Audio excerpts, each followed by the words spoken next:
India में आपका हार्दिक स्वागत है। एक्टिव टीम के साथ मैं शंकर धीमा। आज हम पहुंचे दिल्ली में राजनगर पार्ट 2 में और आज आपकी मुलाकात कराएंगे डॉक्टर भूपेंद्र गुप्ता जी से। करीब 30 साल का एक्सपीरियंस है राजनीति का और ताज़ा घटनाक्रम पे बातचीत करेंगे जो अभी राजनीति में चल रहा है। एमसीडी चुनाव पे बातचीत करेंगे, साथ में जो अभी एक दुर्घटना हुई है, आप हत्याकांड बोल सकते हो सुल्तानपुरी का, उस पर भी बातचीत करेंगे क्योंकि आम आदमी पार्टी लगातार आपको पता है कि प्रदर्शन कर रही है, तो वो क्या सही है या गलत, उस पर भी हम बातचीत करेंगे। सर नमस्कार। नमस्कार सर, सबसे पहले तो आपको बहुत बहुत बधाई हो कि 104 सीट आपने एमसीडी में ली, क्योंकि लोग ये बोल रहे थे कि इस बार 70 पे सिमट जाएगी बीजेपी।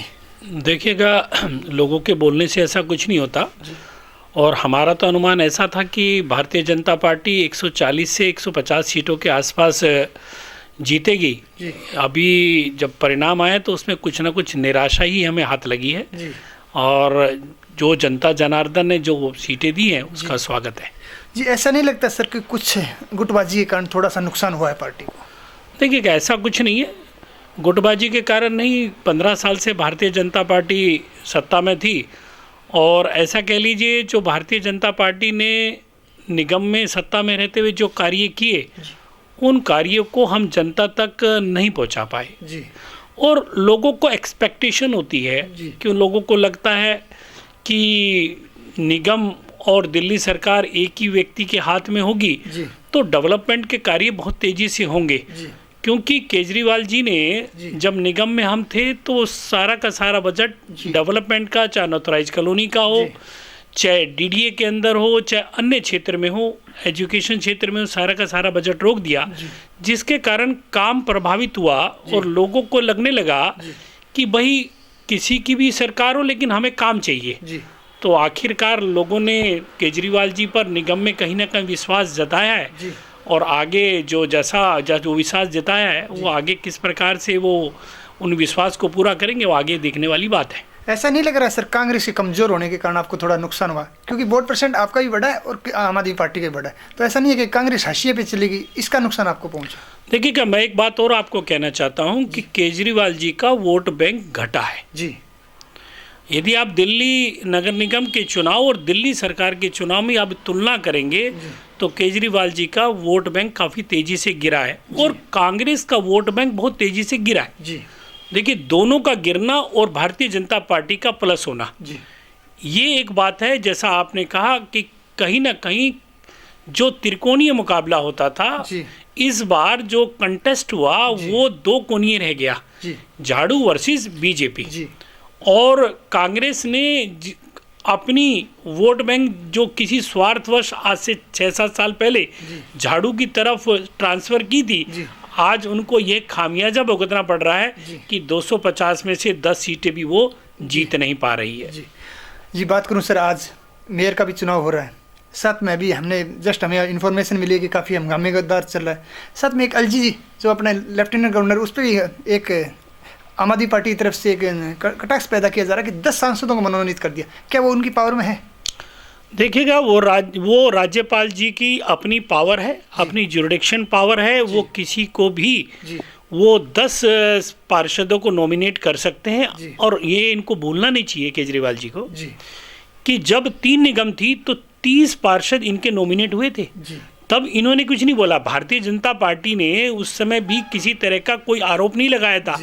आज इनको आरोप प्रत्यारोप लगाने की इनकी एक आदत है और उसी आदत के कारण ही ये एलजी साहब पर कहीं ना कहीं गंभीर आरोप भी लगाते रहे हैं, क्योंकि एलजी साहब जो काम जनता के हित में है, दिल्ली के हित में है, उन कामों को वो करते हैं और दिल्ली सरकार उन कामों को कहीं ना कहीं रोकने का प्रयास करती है। सर, मैं बात करूँ विश्व सुरक्षा की, आपको पता है कि 5 दिन पहले 31 दिसंबर को दिल्ली में एक हत्याकांड बोल सकते हो, पुलिस ने भी कार्रवाई की, ऐसा नहीं हम ये नहीं बोलेंगे पुलिस ने कार्रवाई नहीं की, लेकिन आम आदमी पार्टी लगातार हमलावर है कि बीजेपी के नेता का हाथ है उसमें, इसके कारण कार्रवाई में थोड़ी सी ढील बढ़ती जा रही है। कैंडल मार्च भी निकाला जा रहा है और कल अंतिम संस्कार भी कर दिया गया। ऐसा नहीं लग रहा कि दिल्ली पुलिस आपके अंडर में है तो कुछ जो सिक्योरिटी कारण आपके जो अपने नेता को बचा रहे हो?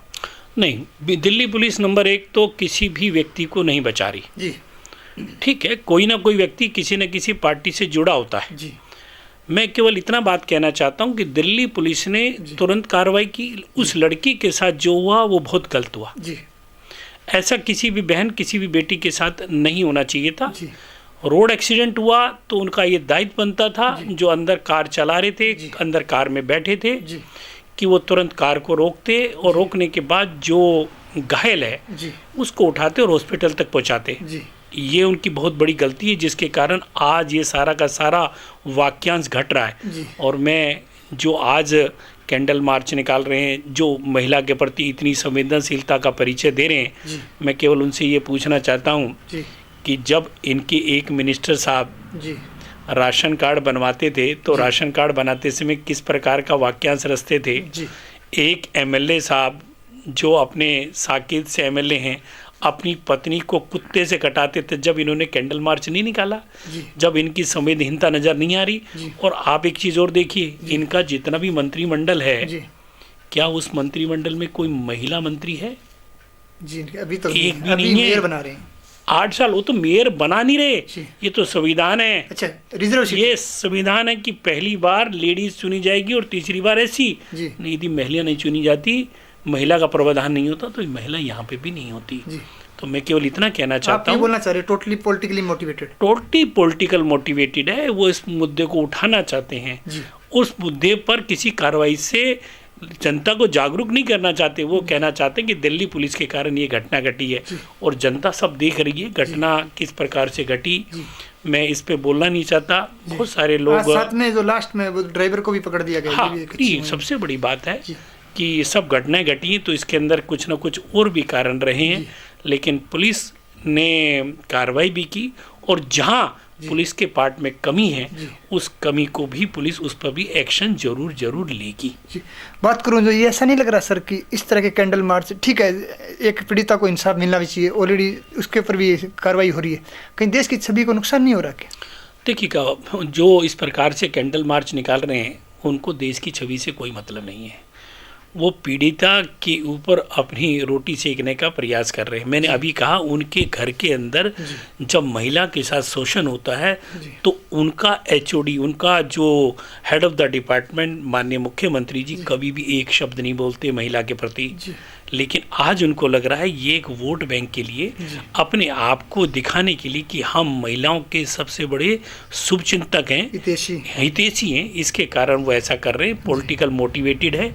मैं केवल इतना कहना चाहता हूँ कि जो आप चाहते थे, जिस प्रकार की कार्रवाई आप चाहते थे, उपराज्यपाल साहब ने, दिल्ली के पुलिस कमिश्नर ने उस प्रकार की कार्रवाई और मीडिया के माध्यम से उस प्रकार की कार्रवाई को अंजाम दिया गया है और आगे इस प्रकार की घटना न हो, इस बात को भी ध्यान रखा जाना चाहिए। बहुत बहुत धन्यवाद सर। धन्यवाद बहुत बहुत। आज हमारे साथ थे भूपेंद्र गुप्ता जी और उन्होंने अपना पक्ष रखा। जहाँ तक बात करूँ मुख्यमंत्री की, और मुख्यमंत्री की 10 लाख की सहायता भी दी है और ये एक अच्छी मुहिम है कि परिवार को सहारा मिले, लेकिन राजनीति नहीं होनी चाहिए। पब्लिक सब जानती है। कमेंट्स के माध्यम से आप हमारे तक पहुँचा सकते हो कि राजनीति हो रही है या इंसाफ मिल रहा है। आज बस इतना ही, कल फिर मिलेंगे नई मुहिम के साथ। तब तक के लिए जय हिंद, जय भारत। आप हमारे चैनल को लाइक शेयर एंड सब्सक्राइब जरूर करें। वंदे मातरम। नमस्कार।